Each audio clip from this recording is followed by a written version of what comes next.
Welcome to the video lecture series, Culture, Worldview, and Origins. We're Tim and Holly Nyquist. This is part 3 of an Origins of the Universe.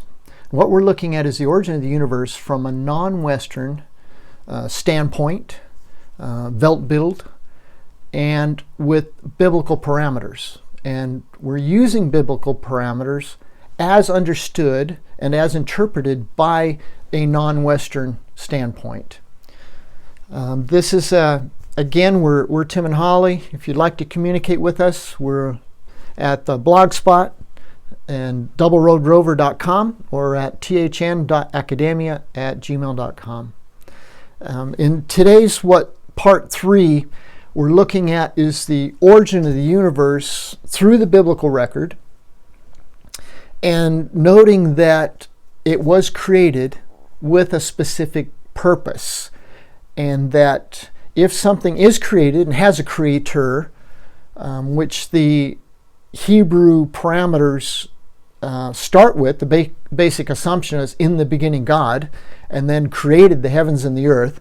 So we're wanting to know, okay, why did he create them?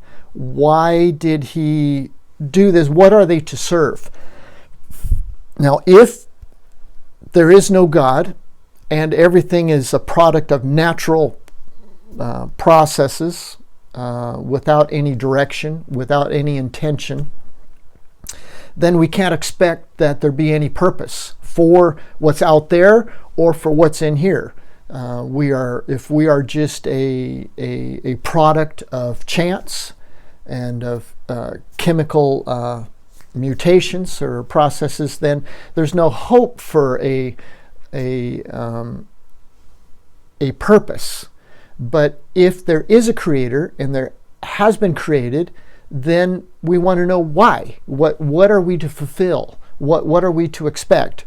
And this is what, in the origin of the universe, as by the parameters of the biblical parameters, what we find in Genesis 1:14 through 15 is, then God said, "Let there be lights in the expanse of the heavens to separate the day from the night, and let them be for signs, for seasons, for days and years. Let them be for lights in the expanse of the heavens, to give light on the earth."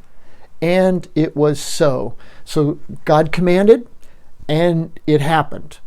And he commanded it to happen with a purpose.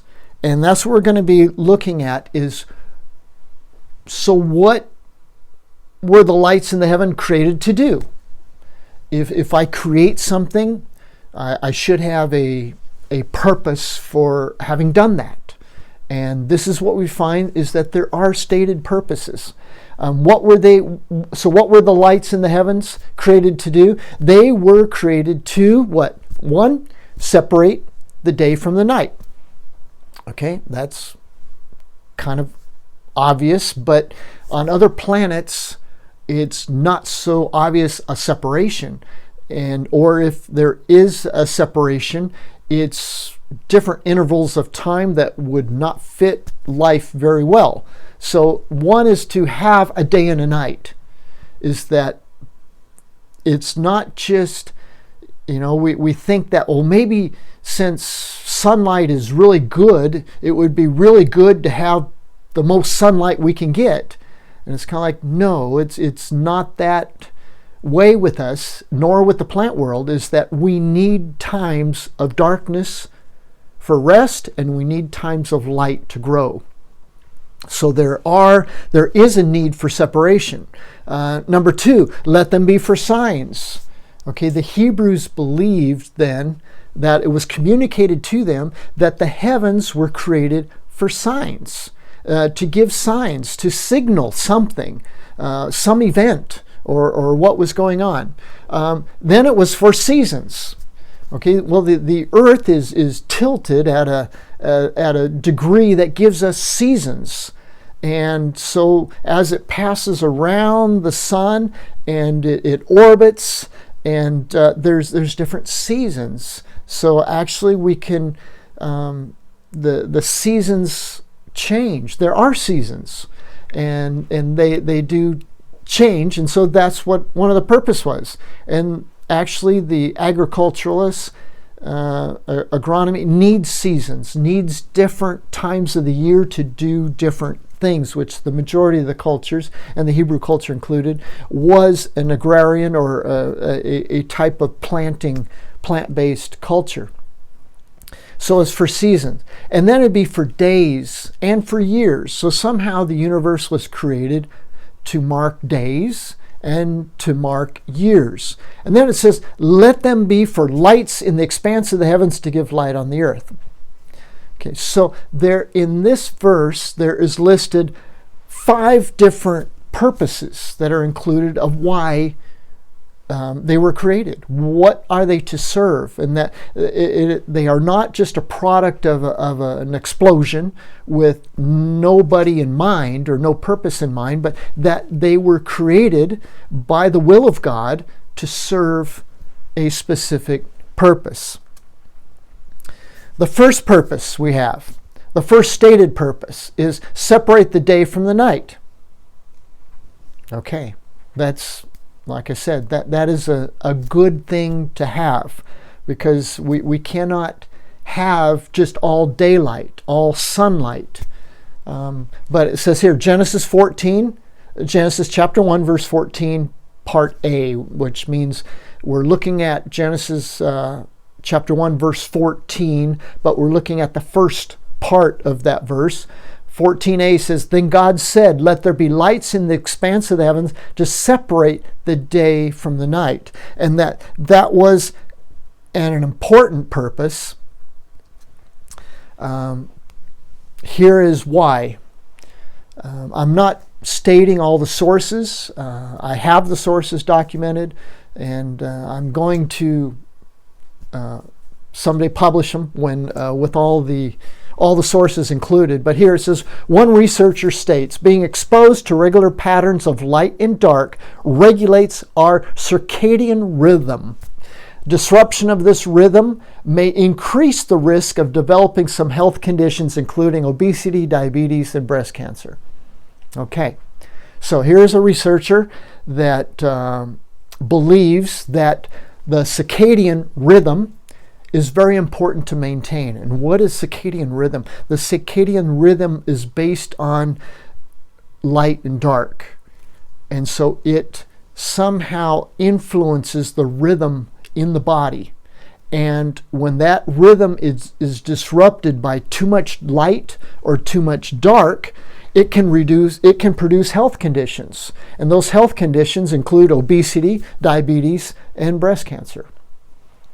So interesting that God said, let there be lights to separate the light from the dark, the day from the night. And it is important in that we cannot have full daylight for 24 hours on end. We need a break. We need darkness.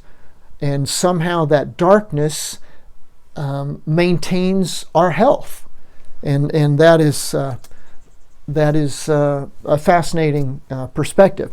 Then I do have a name on this one. Lindsay Grossfield says, daily periods of darkness have a role to play in the growth of plants. Plants also.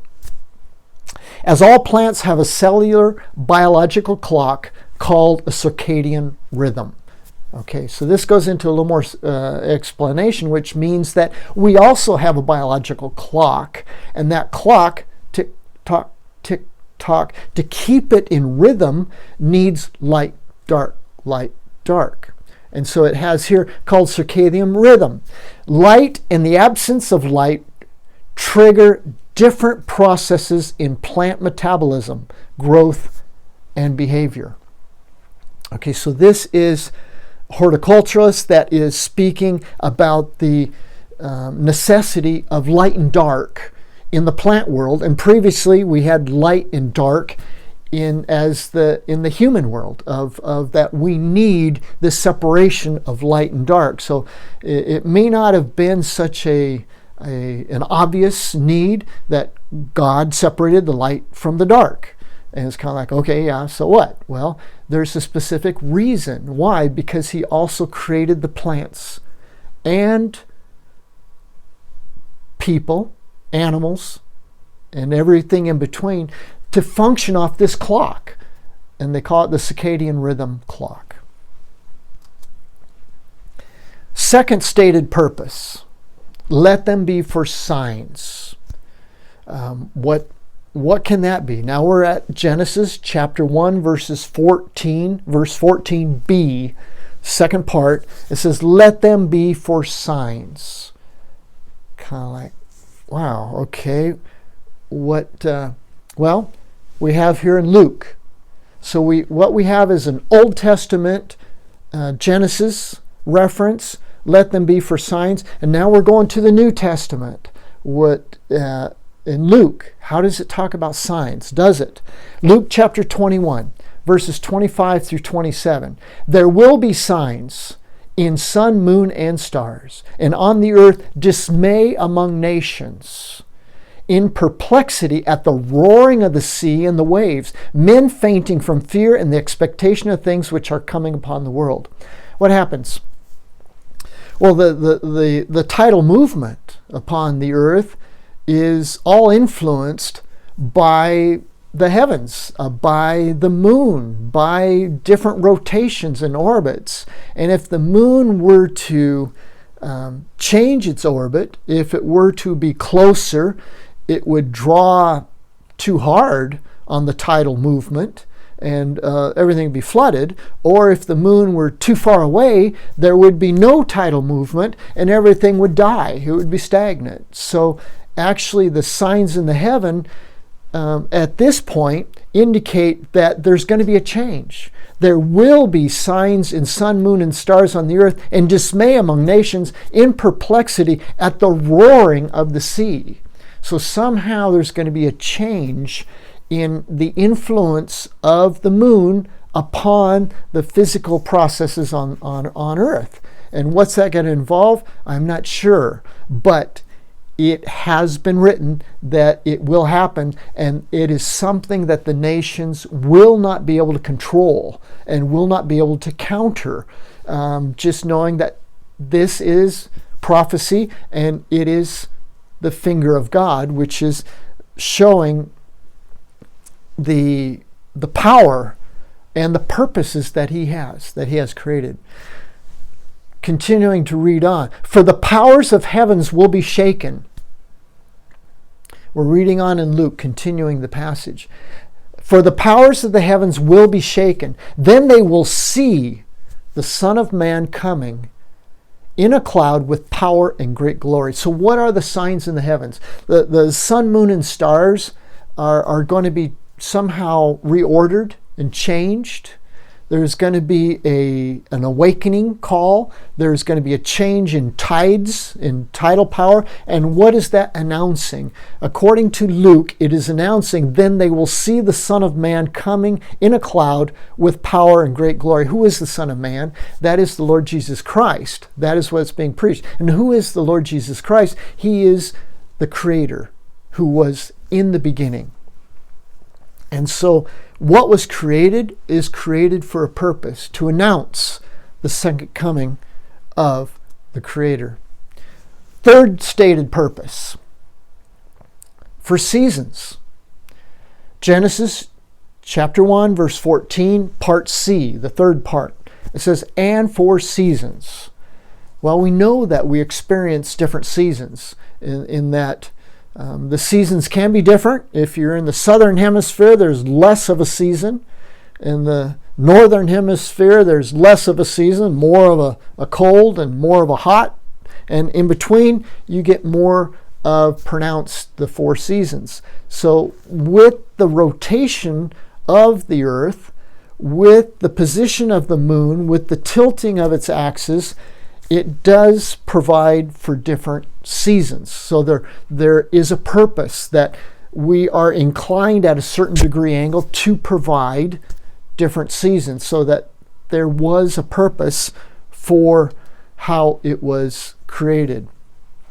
What this goes against is the Western concept that it has been all through uniform, consistent natural processes, and therefore nothing has a purpose. Everything is here because it somehow just came to be and it worked.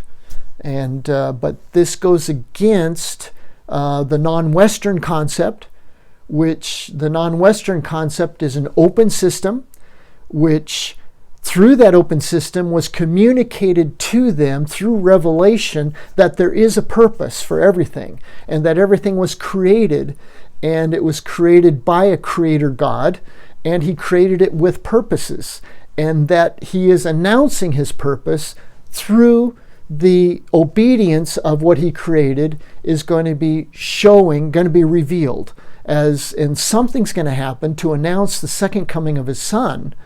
And there's going to be something happen in the sun, moon, and stars, which is going to affect the tidal movement.